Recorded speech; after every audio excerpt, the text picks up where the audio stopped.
RCR, la red que comunica y une al Perú. Vamos a más noticias. Vamos a entrar ya en comunicación a esta hora con el profesor Lucio Castro Chipana, secretario general del Comité Ejecutivo Nacional de SUTE. Profesor Castro, gracias por este contacto. Muy buenas tardes. Lizardo, muy buenas tardes. Gracias a ti y siempre saludando a la población y a los docentes y al Ministerio de Educación del país.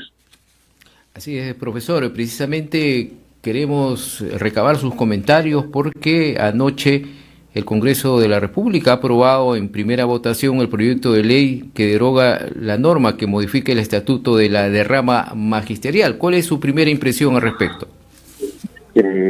Simplemente que el Congreso de la República ha actuado conforme a sus facultades, ejercicio fiscalizador y control de los actos y normas que el gobierno emite, y simplemente ha dejado claro y meridiano el hecho de que el Ministerio de Educación ha usurpado, ha ido más allá de sus competencias y ha emitido un decreto supremo 09 que violenta y contraviene una ley, y eso constitucionalmente está prohibido. Eso afecta la jerarquía de normas jurídicas contemplada en el artículo 51.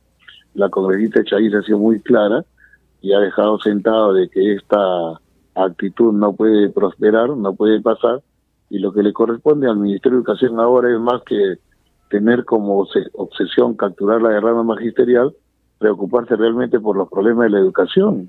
Hoy se está sustentando en el Congreso el proyecto de presupuesto para el año 2023, y ahí el ministro debe preocuparse por cumplirlo con lo que la Constitución sí dice, 6% del PBI, asegurar el incremento de remuneraciones de los auxiliares de educación, para quienes este año les engañó con 400 soles y el próximo año no contempla ni un solo sol de aumento, asegurar que el presidente de la República cambie el tratamiento neoliberal conforme él mismo denominaba a la forma de pago de los aumentos, que es igual que el 2022, el 2023 se plantea también por tramos. No dice nada de cesantes y jubilados. No, este proyecto niega la posibilidad de crear plazas que son una necesidad en educación, teniendo en cuenta de que ha habido una migración de la escuela privada a la pública de cerca de 500,000 de alumnos, que obligatoriamente hace y manifiesta la necesidad de crear plazas, y que hay 200,000 alumnos venezolanos en el sistema educativo. Increíblemente, la educación se sigue mirando con ojos de postergación.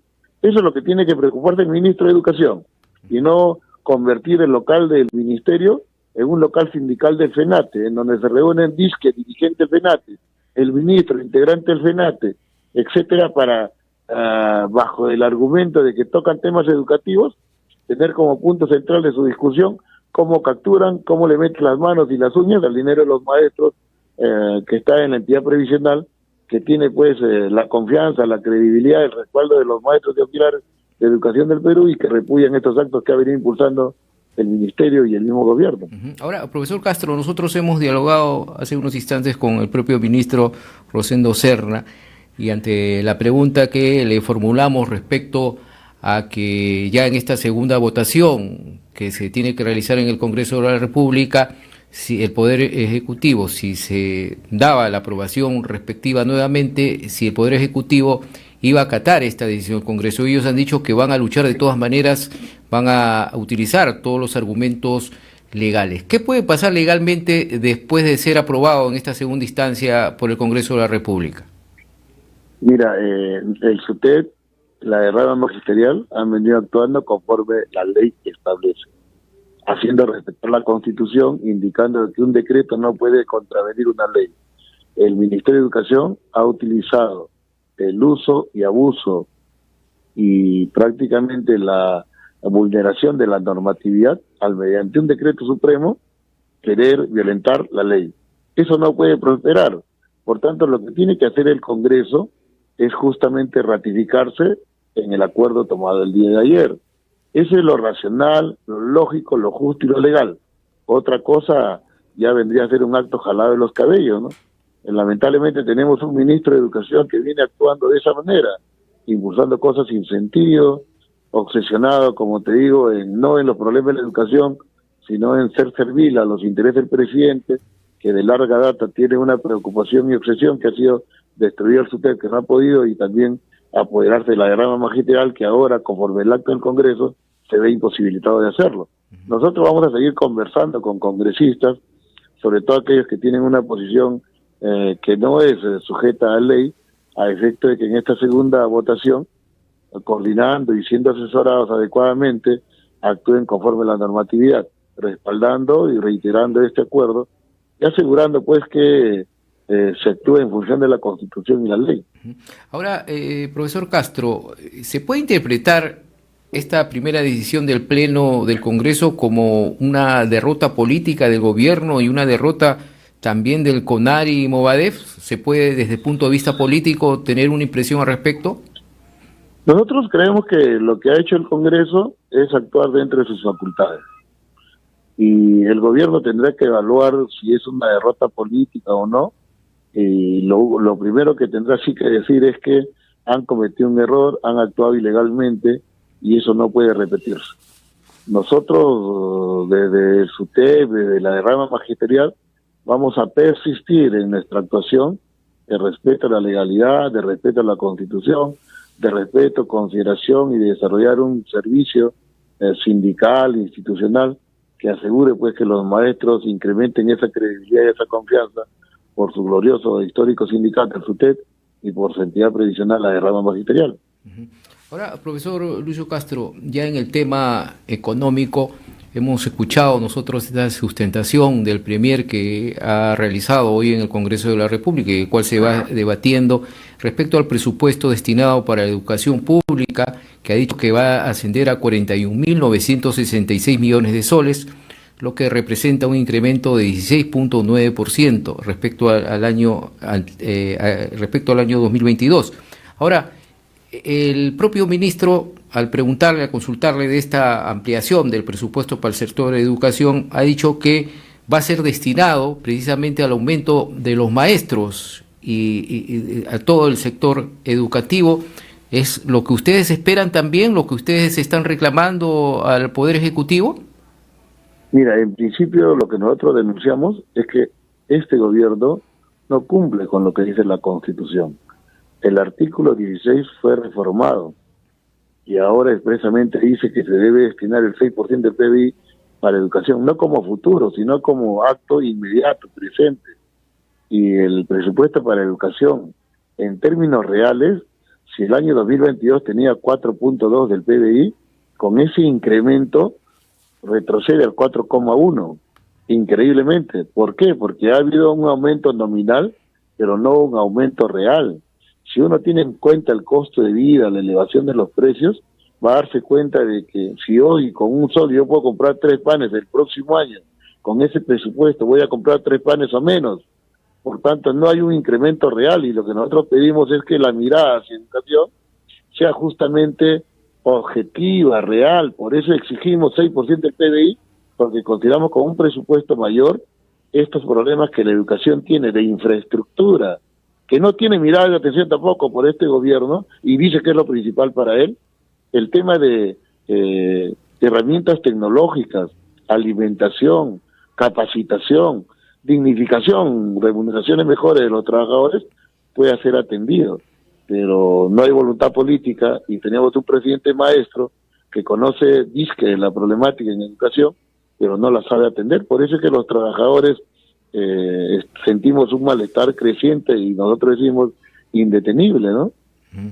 Ahora, finalmente, profesor Castro, ¿hay confianza en que esta segunda votación se ratifique por parte del Congreso esta decisión tomada anoche y se archive en definitiva la pretensión del Poder Ejecutivo? Nosotros consideramos que lo que debe prosperar es el respeto a la ley. Lo que debe prosperar es la subordinación a la normatividad. Y a los padres de la patria les corresponde actuar de esa manera. Si esto es así, este acuerdo se va a desarrollar de manera normal. Y esto tendrá que firmar el mismo presidente de la República.